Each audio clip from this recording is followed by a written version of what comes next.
Hello friends, welcome to AG today. दोस्तों, आज हम नया पेपर डिस्कस करेंगे। इससे पहले भी मैं आपका वीडियो का पेपर डाल चुका हूँ, 2014-2011 में हो चुका है।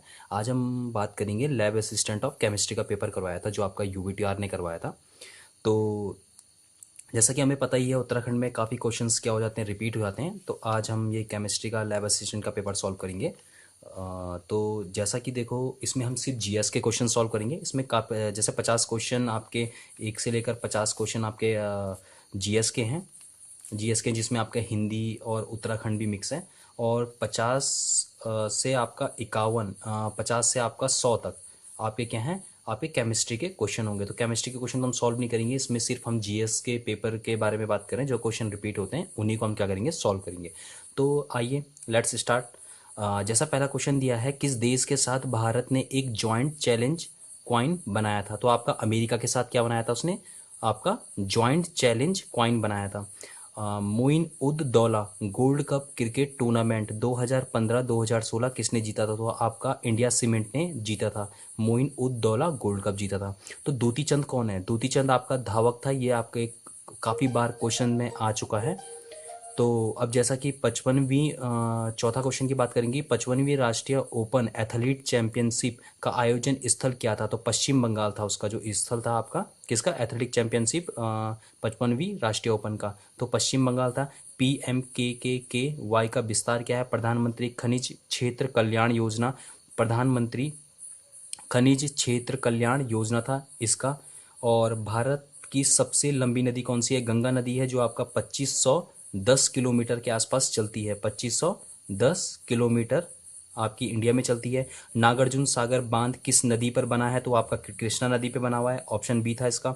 भूमध्य रेखा की लंबाई पता करने वाला पहला भूगोलज्ञ कौन था? तो आपका इरेटोस्थनीज था। इरेटोस्थनीज ने क्या किया था? जो आपकी भूमध्य रेखा है, जिसे इक्वेटोरियल एक्सिस भी कहते हैं, तो इक्वेटोरियल जो उसकी लेंथ थी वो किसने करी थी? इरेटोस्थनीज ने आपका बताया था। आगे बढ़ते हैं। जैसा 9th क्वेश्चन दिया हुआ है, श्रेणी वक्र इसके आंकलन के लिए उपयोगी है। मतलब rating curve is a useful of estimating of, तो प्रवाह का वेग मतलब स्ट्रीम वेलोसिटी। तो स्ट्रीम वेलोसिटी इसका आंसर था। भारत का सबसे पुराना तेल उत्पादक उत्पादक राज्य कहाँ है?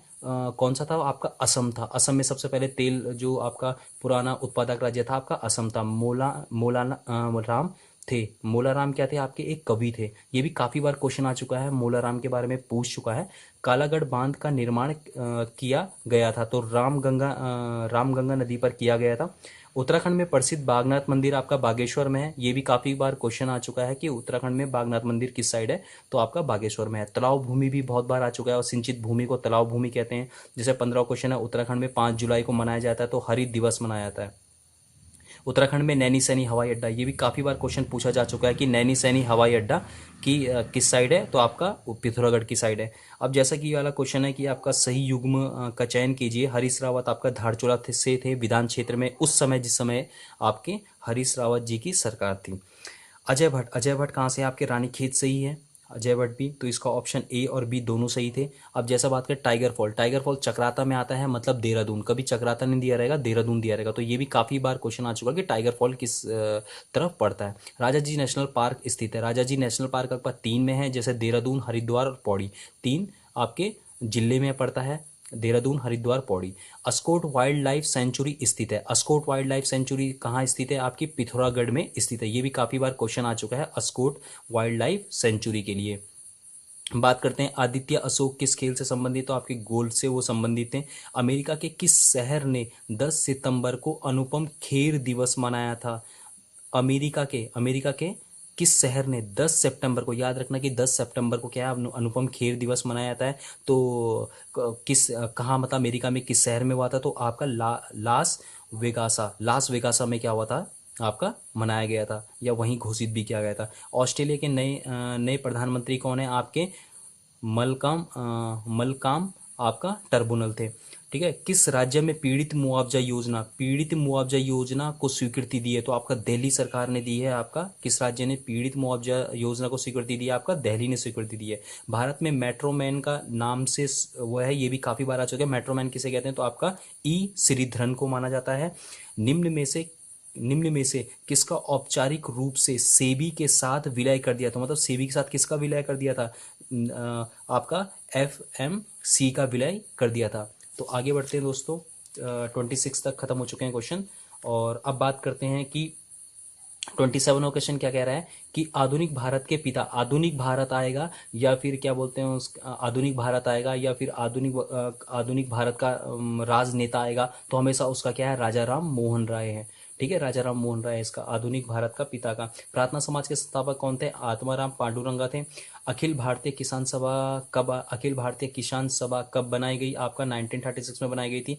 Grand old man of India हमेशा दादा भाई नेहरू है। Grand old man of India किसे कहते हैं? आपका दादा भाई नेहरू को कहते हैं। गुरु नानक का जो जन्म स्थान है वो कौन सा है? ये इनमें से कोई नहीं है, क्योंकि वो आपका पटना में हुए थे, आपका पटना में। ठीक है, तो इसलिए इनमें से कोई नहीं इसका ऑप्शन है। जिस अंग्रेजी सेना के विरुद्ध टीपू सुल्तान की लड़ते हुए मृत्यु मृत्यु हुई थी, उस अंग्रेजी सेना का नेतृत्व कौन कर रहा था? तो लॉर्ड वेलेस्ली कर रहा था। जब टीपू सुल्तान और लॉर्ड वेलेस्ली के बीच में युद्ध हुआ तो टीपू सुल्तान आपका मारा गया था। प्लासी का युद्ध कब लड़ा गया? 1757 में। ये प्लासी का युद्ध भी काफी बार आ चुका है भाई। प्लासी का युद्ध कब लड़ा गया? 1757 में।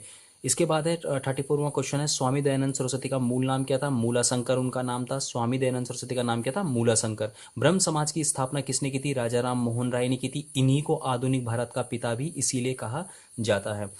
भारतीय रिजर्व बैंक भारत पाक युद्ध 1965 की स्वर्ण जयंती 50वीं वर्ष मनाने के लिए कितने रुपए का सिक्का जारी किया था? तो 5 रुपए का सिक्का जारी किया था। विश्व पर्यटन दिवस 2015 का विषय क्या था? 1 अरब पर्यटकों के लिए 1 अरब अवसर। ठीक है ना, 1 अरब पर्यटकों के लिए 1 अरब अवसर। तो ये 2015 का था।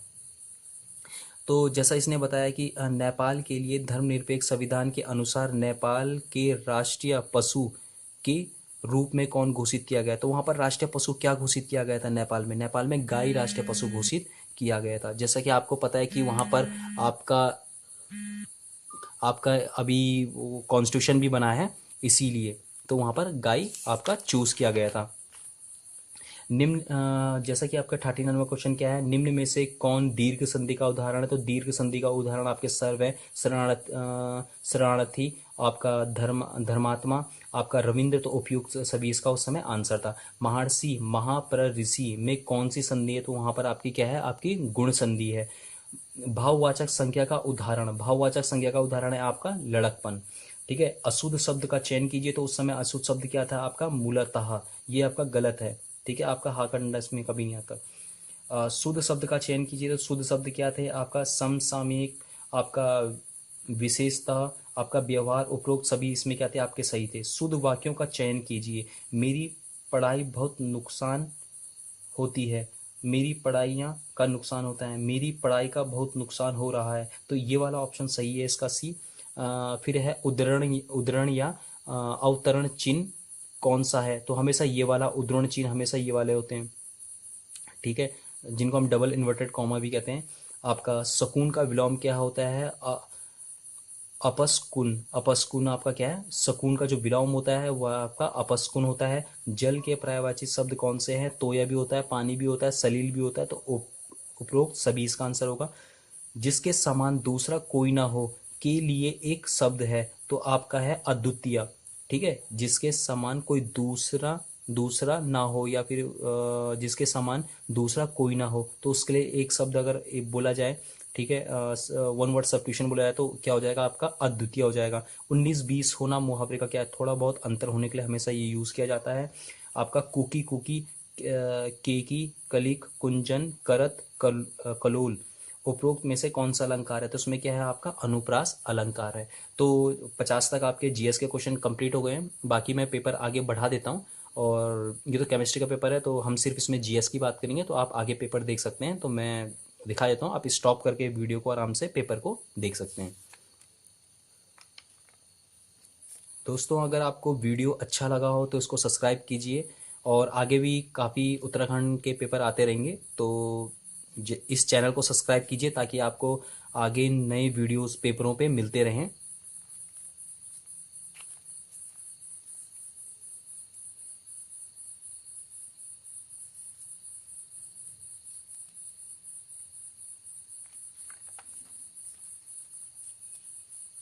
तो दोस्तों ये आपका केमिस्ट्री का लैब असिस्टेंट का पेपर था। तो 100 क्वेश्चन इसमें आए थे। तो जैसा कि आपको अगर वीडियो अच्छा लगा हो तो आगे वीडियोस के लिए आप चैनल सब्सक्राइब कीजिए और धीरे धीरे और भी पेपर आते रहेंगे, जिससे आपकी प्रिपरेशन काफ़ी अच्छी होती जाएगी। ओके, थैंक यू दोस्तों।